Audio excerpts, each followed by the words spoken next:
Prontos para a mensagem, sim ou não? Ok. Abra sua Bíblia em 1 Tessalonicenses, capítulo 1, os versículos de 1 a 10. Vamos falar hoje a igreja que Deus usa, a propósito desta semana que vamos viver, a propósito desse final de ano que passaremos juntos aqui em Boas Novas. É o privilégio nosso estarmos vivendo esse tempo de igreja.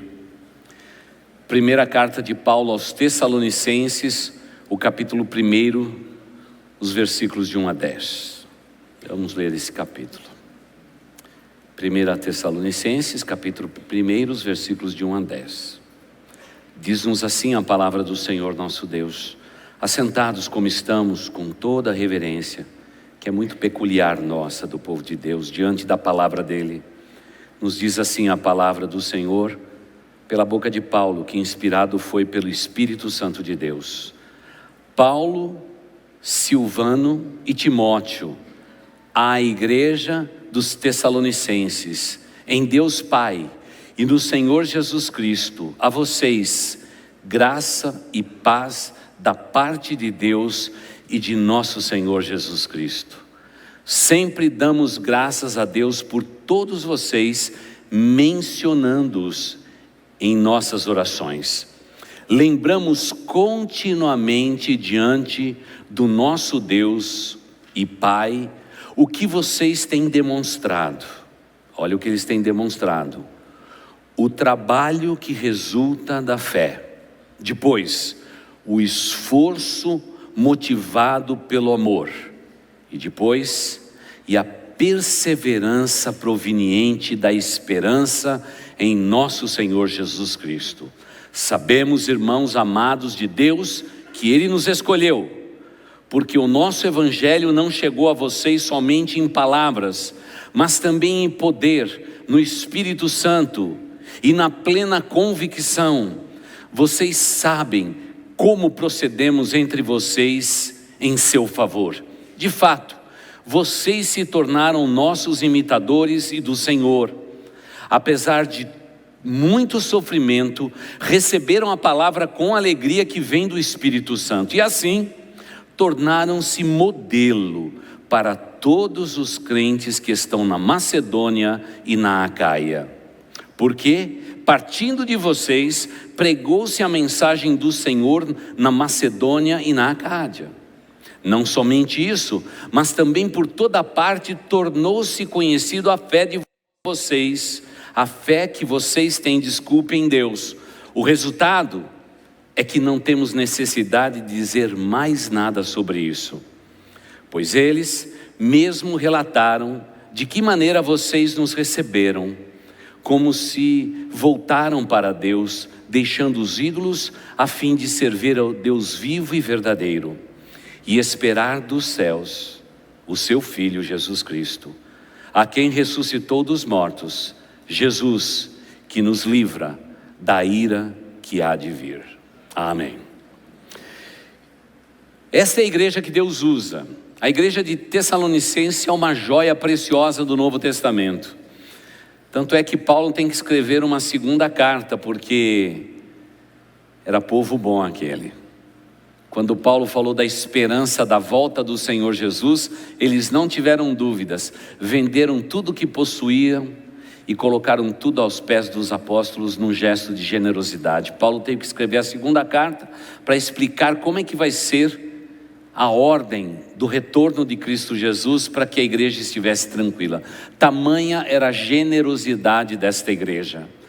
Mas o texto bíblico nos ensina que esta igreja, fruto da segunda viagem missionária do apóstolo Paulo, essa igreja que ele fundou na cidade de Tessalônica, era uma cidade muito interessante.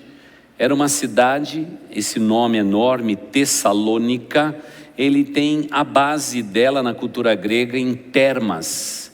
Era uma cidade termal, como a gente tem em várias cidades no nosso país. Então as suas águas normalmente curavam as pessoas, e as pessoas vinham de todas as partes do mundo antigo para se lavarem, se banharem naquelas águas e passar um período de tempo naquela cidade. Mas quando a gente olha para esse texto, a gente percebe que Deus colocou esta igreja na plenitude do tempo no seu lugar. Ela passa de ser uma cidade termal, assim dizendo, onde as águas quentes abençoavam as pessoas, para criar ali uma igreja que propagasse a água viva, que daria realmente, matasse a sede do mundo inteiro. É interessante o que acontece. Mas essa cidade também, logo depois de ter Cristo subido aos céus, 3 séculos depois, ela se tornou antes de Cristo vir ao mundo, ela se tornou uma capital muito importante principalmente para os romanos. Os romanos fizeram dessa cidade um entreposto, um meio de viagem entre Roma e o Oriente mais distante. Por isso que ela ganha essa notoriedade. Tanto é que essa cidade existe até hoje, e até hoje a cidade de Tessalônica, que recentemente apareceu nos jornais, tem 250 mil habitantes até os dias de hoje. Mas tudo isso, irmãos, para indicar uma coisa: como uma igreja deve, na sua essência, ser usada por Deus. É muito bonito o texto. O texto dá uma série de mensagens, mas eu vou reduzir tudo isso para um dia só. Primeiro, para dizer para vocês o seguinte: igreja é algo que nós construímos com as nossas vidas. Cada um de vocês são importantes nesse quebra-cabeça, nesse mosaico de Deus que passa pela igreja de Cristo, aquela igreja universal espalhada sobre a face da terra, mas também esta igreja local. Você é importante. Eu sei que você conhece Paulo, eu sei que você conhece Timóteo, mas se você ouvir falar de Silvano e de várias outras pessoas cujos nomes estão escritos no Novo Testamento, são pessoas desconhecidas como eu e você, não é? Talvez você diga: pastor, eu só tenho 100 seguidores no Facebook. Eu sou quase nada, pastor. Isso aos olhos dos homens, porque aos olhos de Deus, você é a expressão da igreja viva de Cristo na face da terra. Você não faz parte da igreja, você é a igreja. Você é a igreja de Cristo Jesus. Isso é muito importante. Eu não sei quanto a você, mas o dia que eu comecei a fazer parte de uma igreja foi o melhor dia da minha vida. Eu nunca tinha experimentado tal coisa na minha vida. O mundo para mim era muito impessoal, extremamente previsível. Se resumia a minha vida pequena, se resumia a minha família, os meus poucos amigos. Mas quando eu fui inserido na igreja de Cristo Jesus, eu ganhei uma nova família. Que dia maravilhoso foi aquele que a primeira vez eu fui chamado de irmão. Eu sei que hoje todo mundo diz: e aí, mano? Mas, irmãos, aquele dia que eu entrei por aquela porta, recém-convertido de 3 semanas, e o zelador da igreja olhou para mim e disse para mim: como vai, irmão? Você está bem? Irmãos, aquele foi o grande dia da minha vida. O apóstolo Paulo cerca a sua linguagem falando a respeito de uma igreja local. A igreja que Deus usa. A igreja que Deus usa é composta de pessoas simples como eu e você. Talvez não sejamos tão famosos como gostaríamos de ser. Talvez não sejamos tão famosos como gostaríamos ser de verdade. Mas, irmãos, Deus deu um lugar para nós, onde nós podemos chamar de família. E é tão gostoso para mim, todos os meses, celebrar da ceia do Senhor e poder dizer para você, minha irmã: seja bem-vinda a esta mesa. E dizer a cada um de vocês, irmãos: sejam bem-vindos a esta mesa. Como é bom nós estarmos na mesa do Senhor. Como é bom termos a ideia que nós pertencemos a uma família. Não só aqui no Parque de Vila Prudente, mas os nossos irmãos estão espalhados por esta cidade. Estão espalhados pelo Brasil, estão espalhados pelo mundo, todos aqueles que creem em Cristo Jesus. que crê no poder da sua morte, na justificação pelos pecados, que crê que Ele veio, venceu a morte e que um dia voltará, são meus irmãos em Cristo. Eu tenho que tê-los em autoestima na minha vida, porque só assim nós seremos usados por Deus, porque a igreja que Deus usa é aquela que é feita de gente como eu e você. Como é gostoso isso. Eu confesso para vocês que por causa da fé da minha família, o meu conceito de igreja era muito diferente.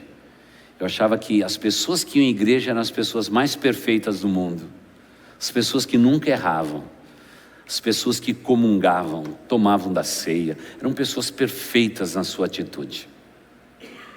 E a primeira vez que eu percebi que a igreja era composta de pessoas imperfeitas foi quando eu cheguei nela.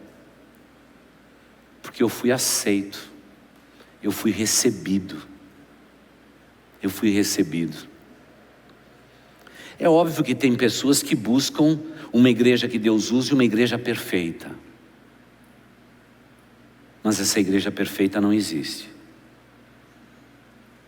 Já por 2 vezes no meu ministério longo de décadas, as pessoas disseram: pastor, eu estou deixando a igreja, estou indo para outra igreja, para outro ministério, estou procurando uma igreja perfeita. E eu já digo de pronto para eles: não deu certo, porque a hora que você chegar lá, ela já ficou imperfeita. E é verdade, porque essa comunidade não existe. O pecado não pode nos dominar como cantamos, mas o pecado deforma a nossa vida. E só Cristo Jesus para cuidar do nosso pecado. E a igreja é um lugar assim, onde que pessoas imperfeitas juntam as suas histórias. Isso não serve de desculpa, porque todos nós estamos aqui buscando uma vida de pureza e santificação, uma vida frutífera, é verdade. Mas esse é um lugar onde que a gente se sente bem, é tão gostoso. Ruim é estar em uma igreja que tudo transpira perfeição. A gente sabe que não existe, porque a igreja que Deus usa é aquela que tem certeza das suas limitações e depende de Deus para todas as suas ações. Essa é a igreja que Deus usa. Essa é a igreja que Deus usa. Quando eu cheguei nessa igreja 24 anos atrás, a pergunta que eu mais ouvia no bairro, quando ia evangelizar, convidar pessoas para vir à igreja pequenininha, 40 pessoas, eu dizia para todo mundo: olha, eu sou pastor da igreja batista. A primeira coisa que eles falavam é assim: você é pastor daquela igreja que o pastor adulterou? Daquela igreja que o pastor adulterou e deixou a família dentro da igreja? E aí? Eu não podia falar de outra igreja. Eu não podia disfarçar. Mas eu dizia: é aquela igreja. Mas eu quero dizer que aquela igreja frágil vai se tornar uma igreja forte, para a glória de Deus. E eu quero te convidar para fazer parte de uma igreja imperfeita, mas que busque em Deus a perfeição. Foi assim que a gente começou. Esse foi o nosso apelo inicial. Não tínhamos beleza nenhuma. E quando perguntávamos a respeito da igreja que Deus usa, aquela era uma igreja que Deus não estava usando. O batistério era depósito de material de construção, porque não se batizava mais. Não haveria alegria no coração do povo. Todos estavam pessimistas do futuro. Veja o contraste com esta igreja de Tessalônica, onde que o apóstolo Paulo diz assim: a fama de vocês rompeu todas as barreiras. A bondade, a generosidade de vocês é conhecida em todas as partes, por causa da fé que vocês têm. Mas não era o nosso caso. O que nós fizemos? É simples o raciocínio que vale para a tua vida também. Nós temos na Bíblia o ideal, mas nem sempre o ideal é real. E a gente não precisa ir longe. Você, quando era menina, moça, você mãe, você mulher, você prometeu e jurou para você que você casaria com um príncipe. Era o ideal. Era o ideal.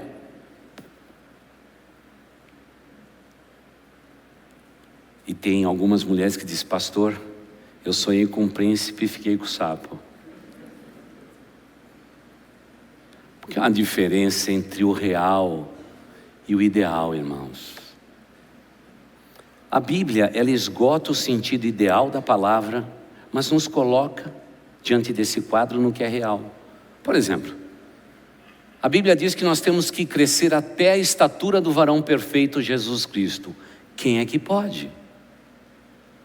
Deus dá o ideal e a gente passa a nossa vida lutando por esta posição em Cristo Jesus. Porque existe o real e existe o ideal. O apóstolo Paulo está sugerindo aquilo que é o real. Ele não está pedindo dessa igreja nada além do que ela pode fazer. E por isso que nessa diferença entre ideal e real surge a igreja.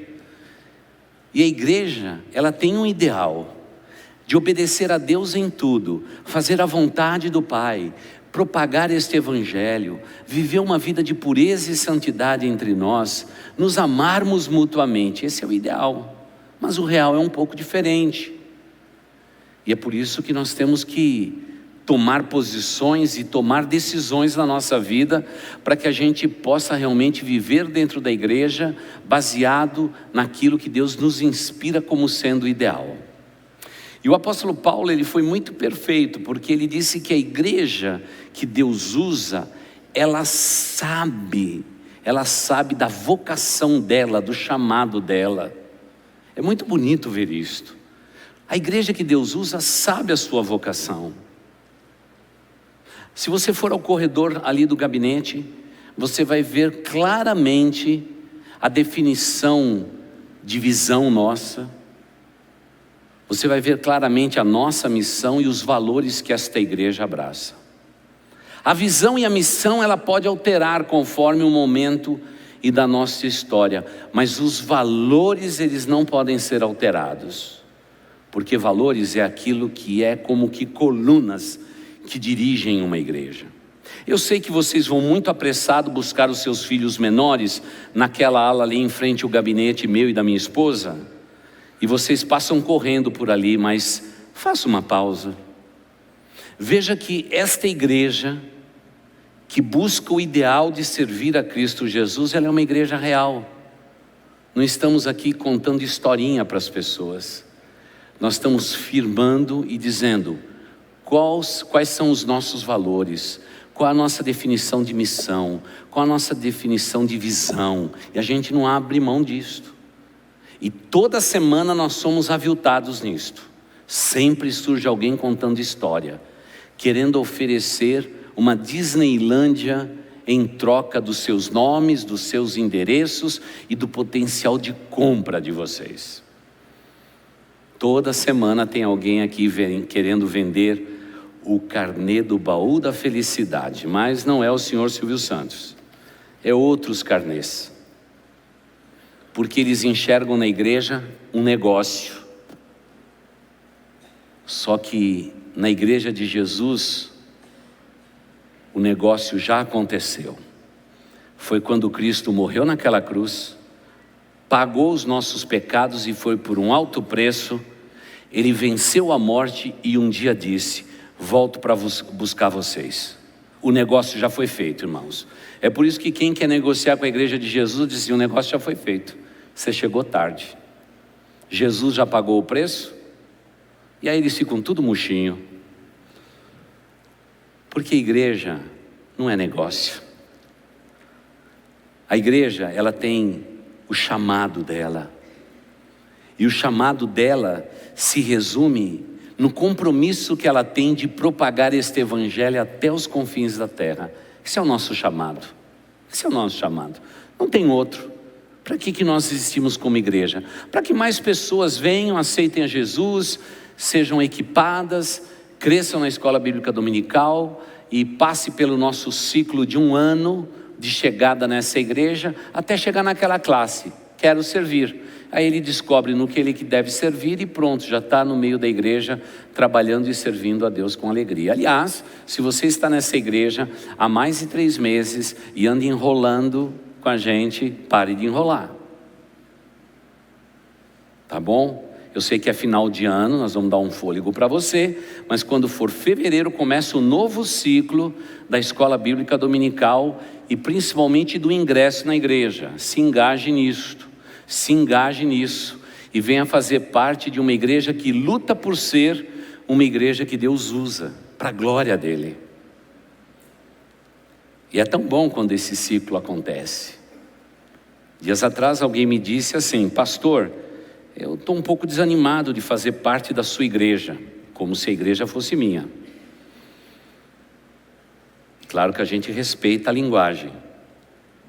Mas se eu colocar a minha mão para ser o dono desta igreja, o Espírito Santo já vai dizer no meu coração: tire as suas mãos da minha igreja. Aí você tira a mão e diz: opa, isso aqui é território santo. Mas ela dizia isso porque tem um ciclo para se passar dentro da igreja. Tem. Por quê, irmãos? Veja só, toda igreja histórica, ela tem uma estrutura educacional forte. Se você permitir que eu cuide dos seus filhos de 0 a 16 anos, nunca você vai chorar por eles. Mas tem que trazer na igreja. Tem muita gente que diz assim: eu pertenço à igreja e já tenho a garantia. Não, tem que trazer a igreja, viu, irmãos? Tem que trazer nos ensaios, tem que vir à igreja. Porque tem muito crente de braço curto, quer receber as bênçãos de Deus e só vê os privilégios, não vê os deveres. E aí não faz a lição de casa e lá na frente vai chorar com seus filhos adolescentes, porque eles veem corrompidos os valores bíblicos no coração deles. O serviço tem que ser contínuo. Você viu o que Harvard falou aí, irmãos? Não é o pastor Wagner, Harvard falando aí. Quando fala Harvard... Mas eu estou aqui não para falar o que Harvard falou, mas eu estou aqui para falar o que a Bíblia fala, irmãos. E a Bíblia diz que você tem que educar paulatinamente, diariamente, a criança no caminho que deve andar. E até quando ele for velho, ele não vai se desviar desse caminho. Eu tenho que fazer a lição de casa, você também. Me perdoe. Por isso a igreja que Deus usa, ela é realmente a somatória de todos nós. Quando todos nós fazemos a nossa parte para que a igreja de Jesus, ela seja forte e vibrante. Por onde a gente começa? Pelos mais frágeis. Pelos mais frágeis. Quem são os mais frágeis numa família, irmãos? Quem são os mais frágeis? O bebezinho, é verdade. E depois? Os idosos, é verdade. Então a gente tem que cuidar do bebê e cuidar do idoso. E é interessante que a gente começou exatamente por aí, cuidando de bebês e de idosos, porque é assim que tem que ser em toda a família. E não é que deu certo. Não é que deu certo. Ô irmãos, vocês se preparem, porque naquele domingo de dezembro, quando vamos ouvir aqueles 2 corais, Boas Novas Kids 1 e 2, você se prepare e traga lenço para chorar, porque você vai se emocionar.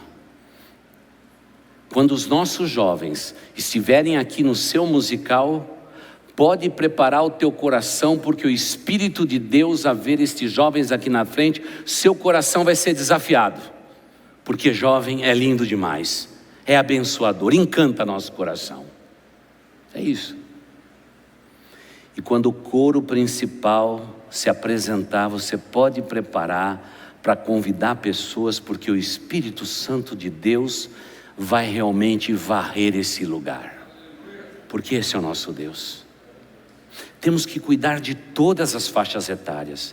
Eu pergunto, qual instituição que você conhece na face da terra que cuida desde o bebezinho até o idoso? Pegue. Pode pensar. Se precisar, pode chamar os universitários. Você pode pular se você quiser. Mas, irmãos, eu quero fazer menção da única instituição na face da terra que cuida do bebê até o idoso de maneira equitativa, amorosa e carinhosa. É a igreja do Senhor Jesus. Uma pessoa idosa desta igreja não tem menos valor do que um jovem não tem mais valor do que um idoso, irmãos. É a igreja de Cristo Jesus.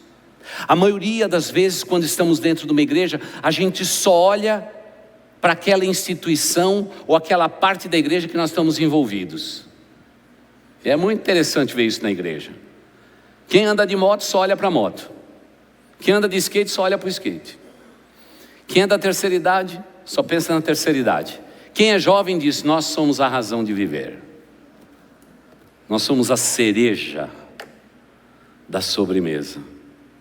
Não, irmãos, a igreja que Deus usa, ela tem que olhar a humanidade como ela é e alcançar todas as faixas etárias subsequentes e fazendo aquilo que é o ideal, ainda que para nós os parâmetros sejam da realidade. E a gente se esforça por fazer isso tudo. Claro que não conseguimos isso de repente. Naqueles 70 propósitos de 24 anos atrás, estava lá, né? Olha, constituir um ministério infantil, né? A parte primária desse ministério infantil será desse modo, né? E os maiorzinhos, isso, aquilo, aquele outro. Quando a gente reformou o primeiro banheiro, o pessoal da terceira idade dizia: e nós? Qual que vai ser nossa classe? Pois é, hoje eles têm uma classe boa, com ar-condicionado, microfone, bons professores, e está assim, ó. Se você quiser fazer parte da classe da terceira idade, porque tem muita gente aqui que chega aos 60 e tem aquela vaidade santa de dizer: eu não faço parte desse núcleo. Você já está nesse núcleo, meu filho. Você já está nesse núcleo, minha filha. Você já é terceira idade. Mas se você quiser uma cadeira lá, você vai ter que buscar em outra classe, uma que está sobrando, porque a classe está lotada.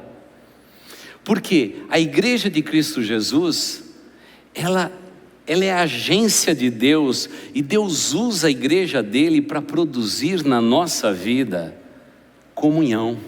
E é gostosa demais a comunhão. Eu sei que numa igreja talvez como a nossa, onde que nós temos públicos diferentes às vezes no culto, pode dar a impressão que tudo é muito impessoal, mas não é. A gente consegue ser uma igreja grande, mas ao mesmo tempo uma igreja pequena no seu propósito. E como é gostoso a gente ter comunhão com esse povo maravilhoso. Eu particularmente fico maravilhado. E as minhas pessoas me chamar pelo meu nome. Quero dizer que a maioria das pessoas, membros dessa igreja, não sabe meu nome. Me chama de pastor mesmo. Mas esse é meu nome. Ou pelo menos o meu codinome. Eu sou pastor. E você o que é? É irmão, irmã. Quando você não sabe o nome, o que você fala? Ô irmão, tudo bem? Ô irmã, tudo bem? Isso não é hipocrisia. Isso é a força da realidade de uma igreja. Mas isso não torna a igreja pequena. E nenhuma igreja grande demais. Porque hoje, irmãos, a igreja que Deus usa tem que produzir comunhão entre os seus membros. Porque se não for assim, parece que foge daquele padrão. Naturalmente a igreja em Tessalônica, ela era pequena, não muito grande, mas porém produzia comunhão no meio dos seus membros. Então vamos aprender um pouquinho sobre comunhão. Sabe como você aprende o nome das pessoas dentro da igreja? Quando você ora por elas. Se você não ora por pessoas, você não sabe o nome delas. Mas quando você ora, você guarda o nome delas. É claro que quando chega nos Ricardos, nos Marcelos, nos Marcos, nas Elaines, Elianes, aí fica um pouco complicado você saber quem é quem. Mas, via de regra, a gente consegue fazer isso apesar do tamanho da igreja. Por quê? Porque você ora pelas pessoas. E quem ora pelas pessoas produz comunhão. Agora, irmãos, imagine só. Amanhã, quando for 7 da manhã, nós já estamos produzindo comunhão nessa igreja. Você não quer começar o seu dia antes de ir para o serviço orando a Deus? Então é só passar por aqui. Vem orar. Você vai se identificar com um grupo maravilhoso. Um grupo incrível. As mulheres, na terça-feira, ao invés de ficarem em casa às 8 da manhã, vêm para a igreja. Vem orar, venha conhecer seus irmãos, suas irmãs. Uma oportunidade, um privilégio. A mesma coisa acontece com os homens. Em todo o movimento de oração. São grupos pequenos de oração que se tornam grandes às vezes, mas é uma bênção muito grande para produzir tudo isto. Porque nós precisamos de comunhão. Porque a comunhão move uma igreja e Deus usa a comunhão para abençoar tantas e tantas pessoas. A igreja que Deus usa é uma igreja que aparentemente ela tem uma atração pessoal. Quando a gente lê o livro de Tessalonicenses, principalmente a segunda carta, a gente percebe que aquela igreja era muito atraente nos seus cultos públicos. Quais são os cultos públicos da nossa igreja? Domingo de manhã, domingo à noite e o nosso culto de meio de semana à quarta-feira. Esses são os nossos cultos públicos. Nesses dias a gente não faz uma outra atividade a não ser cultuar a Deus. E eu tenho que aproveitar cada uma dessas oportunidades, porque a igreja que Deus usa tem sempre cultos atraentes, que atraem as pessoas se sentem bem. Mesmo hoje sendo um pouquinho mais pesado, eu vou procurar ser o mais leve possível, para ninguém ficar desgostoso aqui, porque o culto tem que ser atraente, ele tem que ser um culto agradável, um culto sim racional, mas um culto que me identifique com Deus, e Deus pelo seu Espírito se identifica comigo. Tem que haver essa interação, porque a igreja de Cristo Jesus é isso. É lugar onde Deus fala ao nosso coração. O dia que Deus não falar mais ao seu coração, é melhor você pegar suas coisas e ir embora daqui para outra igreja, para outro ministério. Porque a igreja é lugar onde que Deus fala ao nosso coração. E a igreja que Deus usa é uma igreja organizada. Deus não está na bagunça não, irmãos. Deus está na organização. E nós temos que ser pessoas organizadas, exemplar nesse sentido. Eu sou aquele pastor que entra e já fica olhando para os vasos. Por que a flor maior não ficou ali, não é? Então hoje de manhã, eu sei que algumas mulheres perceberam, tinha flores maiores aqui na frente, as menores estavam do lado. Eu já aproveitei e coloquei tudo no lugar. Porque muitas vezes a pessoa, no lugar de olhar para o pastor, fica olhando para a flor, né? E dizendo, aquilo está torto. Você é uma pessoa assim? Quando chega num lugar, um quadro está torto, você consegue falar com quem? O teu interlocutor com o quadro torto. Irmãos, eu chego na casa dos irmãos, eu já quero colocar todos os quadros retinho. Os meus valores estéticos são terríveis. A gente gosta de tudo organizado. Sabe por quê? Eu vim da bagunça. Eu vim do meio dos espíritos e dos demônios. E eu sei reconhecer onde o diabo está. É lugar sujo, é lugar, na verdade, onde todo mundo manda, é lugar desorganizado. Eu sei o que eu estou falando. Mas onde Deus está, tudo tem ordem. Porque quando o mundo estava em desordem, Ele disse, haja luz, e houve luz. Ele trouxe ordem no caos que existia. E você está dentro de uma igreja para colocar ordem no teu caos individual. E a gente precisa bem sério nisto. Porque hoje todo mundo faz a igreja por motivações, mas a igreja que Deus usa é aquela que existe por detrás dela uma organização, um sentido de ser, um motivo de ser. E olha que a gente luta muito por isso em nossa igreja. Não queremos que isso nos leve à destruição, mas a gente gosta de tudo organizadinho. Hoje um avô veio correndo dizendo, pastor, nós tivemos que voltar de viagem, porque hoje é o último dia para as crianças se inscrever para o musical. Para pagar a taxinha, comprar a camiseta e está tudo no lugar. E ele estava suando. Eu falei, é assim mesmo aqui. Não é? É assim. Porque aqui nessa igreja é assim. Quando chega na hora do evento, todo mundo vem pedir um lugarzinho. Você vai esperar só pelo chá das mulheres. Uma das programações mais concorridas dessa igreja. Onde que as mulheres comem bastante. e têm liberdade de fazer isto porque só elas estão aqui. Não é permitido nenhum homem chato dizer cuidado com a caloria. É uma bênção. Mas a gente anuncia, vende os ingressos antes. Sabe o que acontece, irmãos? Quando chega no dia, irmãos, no dia, vem alguém lá e diz assim: pastor, eu queria falar com o pastor. Eu posso? Pastor, o senhor tem um momentinho? Eu já falei: ah, meu Deus do céu, lá vem de novo, gente desorganizada, deixa o imposto de renda para o último dia, vai acertar para pagar sem juro, vai na boca do gol, 3 minutos para as 4, o banco está fechando, se a porta do banco emperrar, olha, já tomou uma multa lá naquele cartão de crédito, tudo para a última hora. Pastor, sabe o que é? É que chegou um parente meu, ele chegou com mais 8, será que tem uma mesa para mim? Não, não tem. Aqui nessa igreja é igual o caixão de defunto, quem beijou, beijou, quem não beijou, não beija mais, irmãos. Fechou o caixão. Porque por detrás tem que ter uma organização, irmãos. E às vezes todo mundo fica chato com isso, mas irmãos, como que a gente vai cuidar de uma igreja, não é? Que tem mais de 3 mil membros? Como que a gente vai cuidar se não tiver ordem? Não tem jeito de cuidar, porque Deus está na ordem. O apóstolo Paulo, se você ler as 2 cartas, você vai ficar impressionado como Paulo dá instrução daquela igreja ser mais efetiva, mais organizada e mais estruturada no impacto que ela produziria na sociedade. Não é diferente hoje, irmãos. Temos que ter organização. Mas eu sei que você sempre diz: ah, eu entro com o meu improviso e no final vai dar tudo certo. E se não deu certo é porque não chegou no final. Não, irmãos, a igreja de Cristo Jesus tem um caráter e a essência de organização.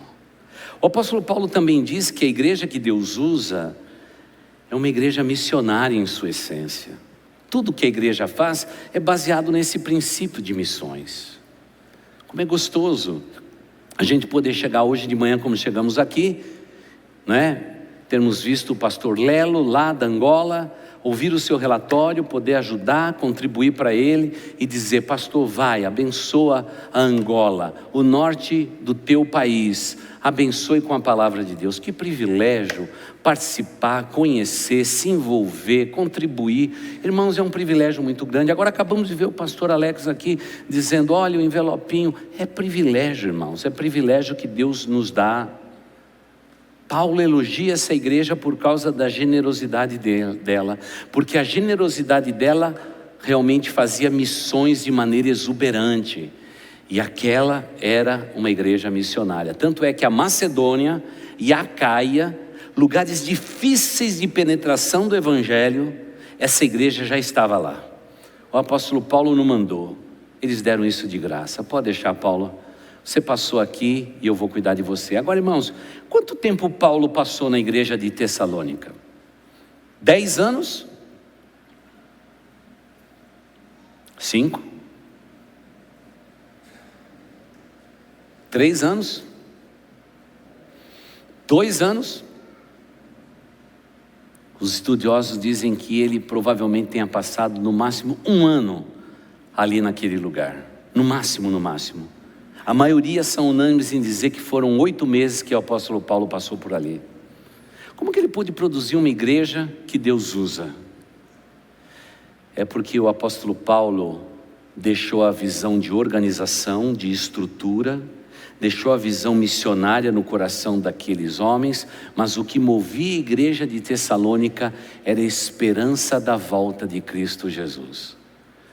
Porque se você já leu o fim do livro, você tem motivação para viver esse momento da sua vida. E o cristão é o único ser na face da terra que já leu o último livro. Você já leu o Apocalipse? Quantos de vocês já leram o Apocalipse? Levanta a mão. Quem não levantou a mão, hoje até às 5 da manhã você consegue ler o Apocalipse.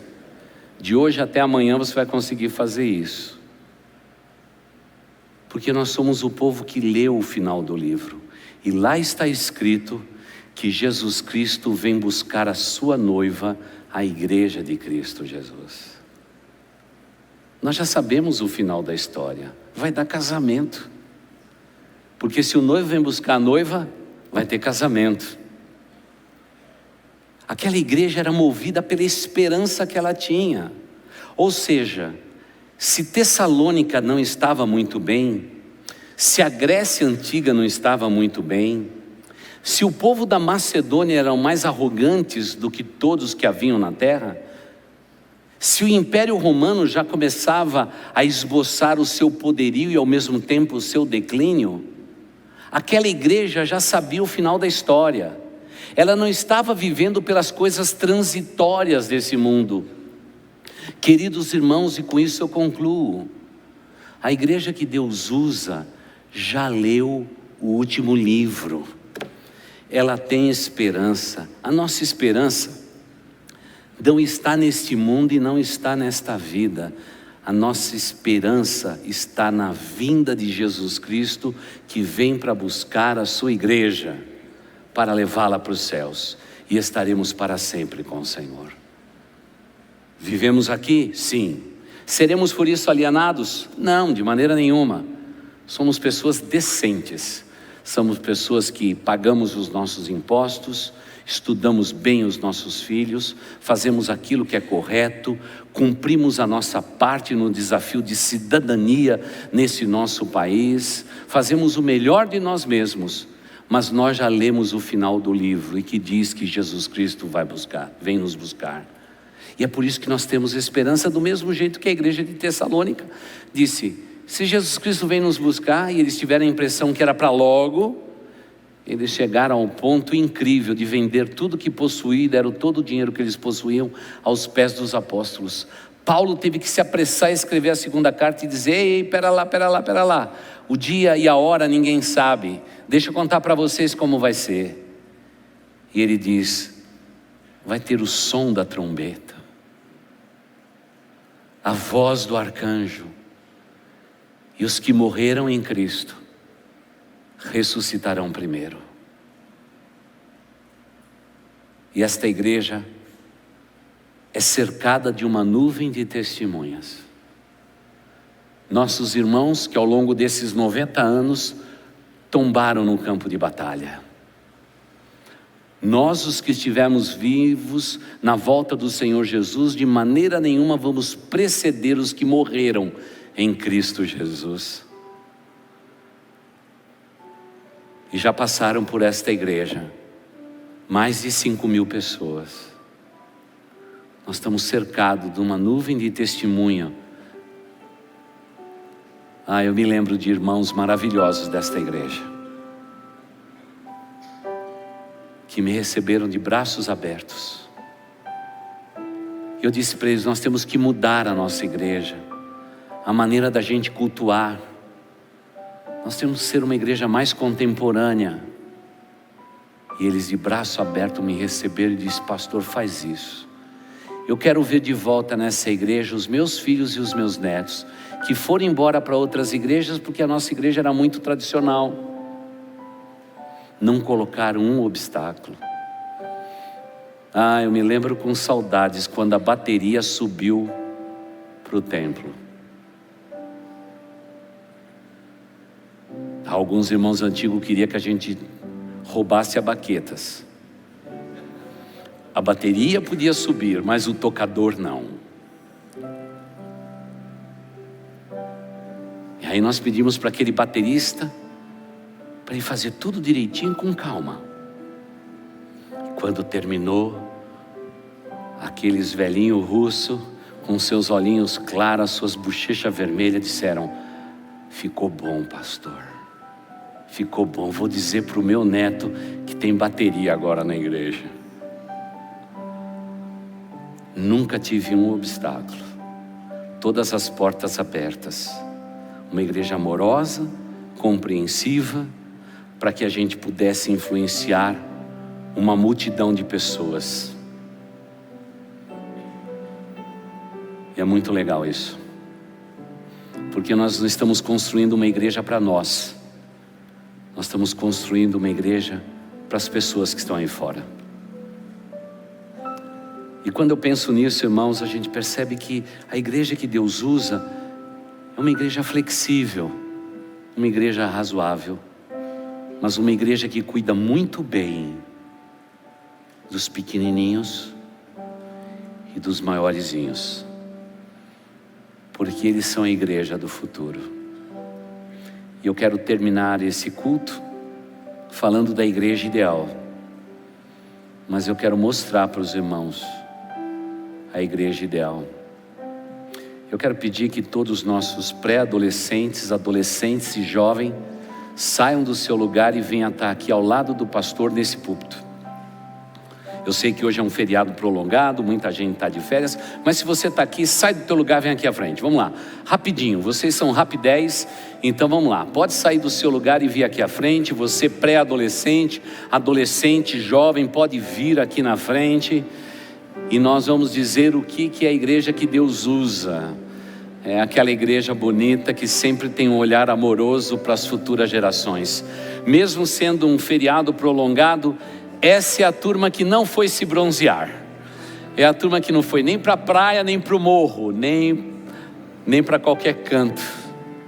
Irmãos, olha, essa turma que está subindo aqui, irmãos, a maioria deles eu conheço de longa, média data. Entendam, quando você está 24 anos num lugar, todo mundo de 24 anos para baixo já passou pela tua vida de alguma forma. Irmãos,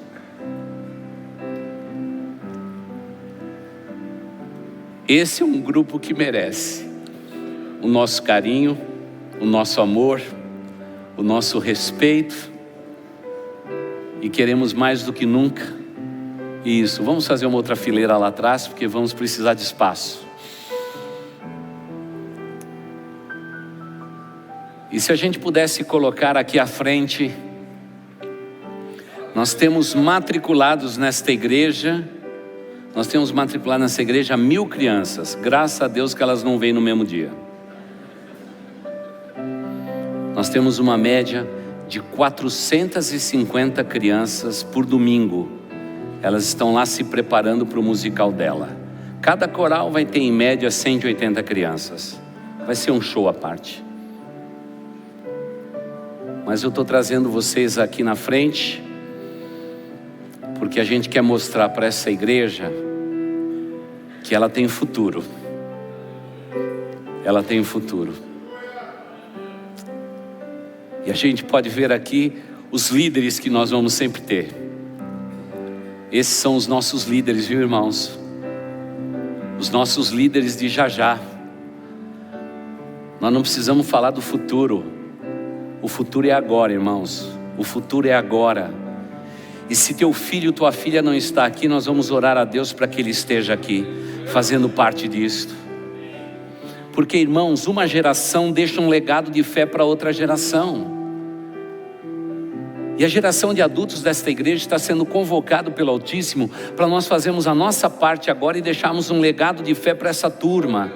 Eles vão precisar de espaço, eles querem brincar. Tem uns aqui que estão pedindo piscina, trampolim na nova propriedade, estão pedindo coisas impossíveis. A gente vai tentar fazer, porque sabe aquela história do ideal e do real? A gente diz, olha, o ideal era isso, mas o real... não é? Mas queremos deixar um legado de fé para esta geração. Sabe quem vai chegar primeiro na propriedade? Não são vocês. Quem vai chegar primeiro são eles. Eles vão chegar primeiro. Porque nós queremos ensinar durante 6 meses que eles são a igreja do agora. Nós somos a igreja e os adultos que sustentam resultados, mas eles são a força do nosso movimento. Por isso eu gostaria que você guardasse no seu coração essa foto. Nem todos os pré-adolescentes, nem todos os adolescentes, nem todos os jovens estão aqui. Mas esse é ou não é um grupo bonito, irmãos? Vale a pena ser igreja ou não vale? Vale a pena, irmãos. E se você acha que a Igreja Boas Novas está bem, obrigado. Eu quero pedir para que você fique em pé. Se você crê nisto. E a gente quer olhar para vocês com muito carinho e dizer para vocês, por favor, sejam melhores do que nós. Por favor, sejam melhores do que nós. Esse é o nosso maior prazer, porque o sucesso de vocês significa o futuro desta igreja. E o futuro desta igreja, com a sua visão, com a sua missão e com os seus propósitos, passa pela vida de vocês. E esta igreja conta com todos vocês. Por favor, se envolvam. E se o mundo que vocês vão viver, principalmente depois que você se tornar um secundarista ou ir para uma faculdade, eu gostaria que você pudesse rejeitar qualquer influência e que você diga aos seus amigos nas universidades: eu já tenho uma causa, a minha causa é a causa do Evangelho. Eu nasci, fui gerado, fui separado por Deus para a glória dEle. Eu não me envergonho do Evangelho de Cristo Jesus. E a geração dos adultos da minha igreja tem me dado uma responsabilidade. Uma geração passando a outra o bastão e a corrida prossegue. Tudo porque esses dois grupos já leram o final da história. E o final da história, queridos jovens, é um final de história feliz. Jesus Cristo vem para buscar a sua igreja e nós fazemos parte desta igreja. O mundo, com toda a sua riqueza, será consumido pelo fogo e cada rio vai voltar para o seu leito. Cada montanha devastada pelo homem vai voltar no seu eixo, porque Deus vai dar ordem pela sua boca a respeito desse globo. E um dia, quando a gente se ver nos céus, a gente vai pegar pela mão e a gente vai dizer: vamos até lá, onde é a Igreja Boas Novas, e nós vamos estar aqui. Não haverá mais essas paredes, não haverá o som do piano. Nós teremos um corpo de glória e a mente de Cristo. As estrelas foram feitas para nós e nós vamos viajar pelo universo. É o que Deus nos promete na sua palavra. Enquanto esse tempo não chega, é bom a gente poder abraçar meu irmão em Cristo. É gostoso ter estes jovens do nosso lado e dizer: meu irmão, como é bom ter você aqui do meu lado. Por isso, princesas, o reino encantado do seu rei vai acontecer. Jesus vem para você, para buscar. Ei, Caim, o barbudo, tem até bigodudo, hein, Maurício? Ai, a gente viu essa turma pequena e agora são homens. Rapazes, nós somos amigos do noivo e Deus nos chamou para cuidar da igreja. Meninas, vocês representam para nós a noiva de Cristo Jesus e a gente tem que cuidar muito bem de vocês. Por isso, rapazes, vamos ser respeitosos, amorosos com as princesas que Deus deu à nossa igreja, tá bom? Meninas, ocupe o seu lugar de princesa, porque você é princesa nesse reino. Por isso que o pastor sempre diz: tudo bem, princesa, porque eu creio naquilo que eu prego. E igreja, cabe a todos nós abençoarmos esta geração e dizermos aos nossos filhos: o melhor desta casa vai abençoar as nações do mundo. Porque, irmãos, se vocês pensam que a cidade dessa turma aqui, daqui 4, 5 anos, é a cidade de São Paulo, esqueça. Eles vão perfumar as nações da terra e vão abençoar o mundo. Pode se preparar, pais. Nós vamos doar os nossos filhos para a glória do nosso Deus Todo-Poderoso. E eles vão abençoar a face da terra. Porque a igreja que Deus usa é aquela que faz a obra que Deus nos deu a fazer. E a obra está inacabada, igreja. E que através da lembrança desses jovens aqui à frente, possamos ser abençoados pelo Deus Altíssimo. E eu gostaria então agora que vocês me ajudassem, jovens, a realmente erguer os seus braços e repetir a bênção dos apóstolos. A bênção que os pastores sempre dão e que hoje eu tenho o privilégio de receber com gente que chegou outro dia na nossa igreja, mas já faz parte do nosso coração e da nossa vida. E isso nunca vai mudar. Erga os seus braços, os dois, e repitam comigo e vocês recebam a bênção. Pode ficar de olhos abertos hoje, porque é bonito o quadro. Faz assim com a mão como quem recebe. É assim que você recebe a bênção. O pastor fala e vocês repetem. Caprichem, hein? E assim que o amor de Deus, o nosso Pai, que a graça de nosso Senhor e Salvador Jesus Cristo estejam sobre vós e com todo o povo de Deus, espalhados sobre a face da terra, desde agora e para todo sempre. Amém e amém. Agora vocês vão ficar... Amém.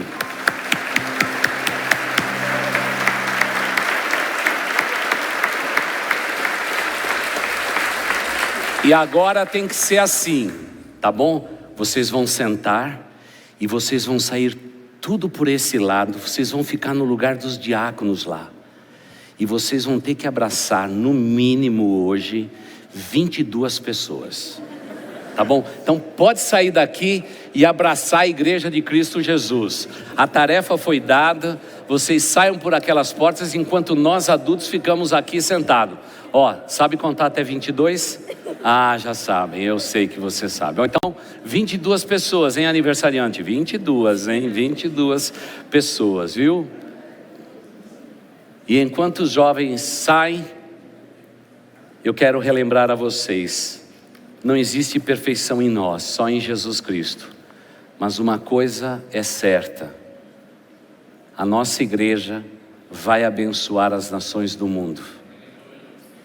E não se esqueça que nós temos um arsenal que está lá no Ministério Infantil. Já já eles estarão aqui conosco. E eu gostaria que hoje, quando você fosse apanhar o seu filho, sua filha, você pudesse agradecer pela vida das pessoas que têm servido você no Ministério Infantil.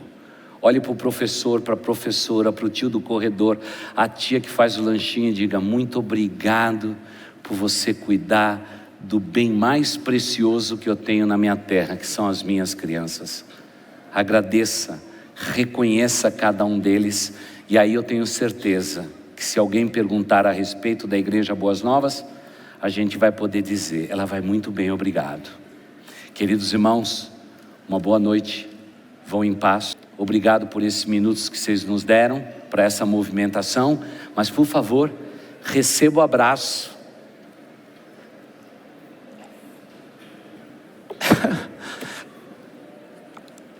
Receba o abraço que essa cidade não consegue dar. Você já viu jovem abraçando adulto? Não. Por favor, saiam daqui e recebam o abraço mais gostoso que tem nessa igreja, de ser abraçado pelos nossos jovens, e que assim Deus abençoe a igreja que Deus usa.